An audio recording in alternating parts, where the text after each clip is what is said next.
शेर पीरूमल लग समारोह वाते प्रताप बिल बीमारी जे बिस्तरे ते के मसीहा जे इंतज़ार में वधिक ॾिसूं था शाइन न्यूज़ जे रिपोर्टर पीरूमल खां असगर अली जी हिन रिपोर्ट में।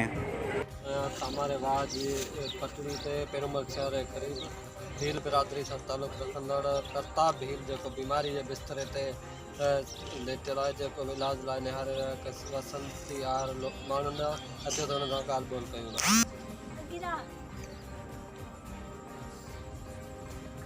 चाचा तो पुछा तो ॿुधाए छा तकलीफ़ आहे, छा थियो आहे, कहिड़ी तकलीफ़ आहे? बाबा मूंखे साह में घणो सूर आहे, ॿियो पेरनि हथनि सांस ॾे ॾिनो आहे। एतिरी महिरबानी करे सघो मूंसां तव्हां हलण फिरण जहिड़ो थी वञे।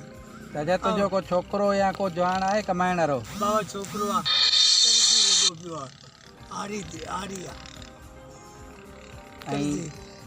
तव्हांखे घणो टाइम थियो आहे हिते तव्हां पटड़ी ते वेठा आहियो? पटड़ी ते बरसात में वेठा आहियूं।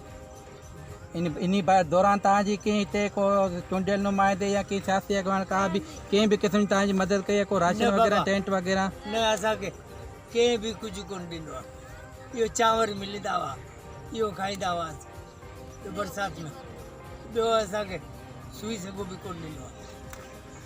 अमां हिनखे घणनि ॾींहंनि खां तकलीफ़ आहे चाचे खे? असांखे त 8 महीना थी विया, जेका इलाज कराए करे थी विया पर हाणे असांखे केरु बि न को आहे, केरु वठण न को ॾे।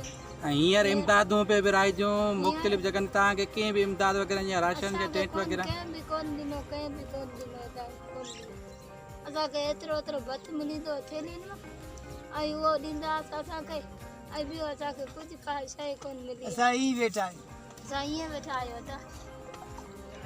कैमरामैन इमरान खान मरी सां गॾु असगर फ़कीर, शाहीन न्यूज़ TV।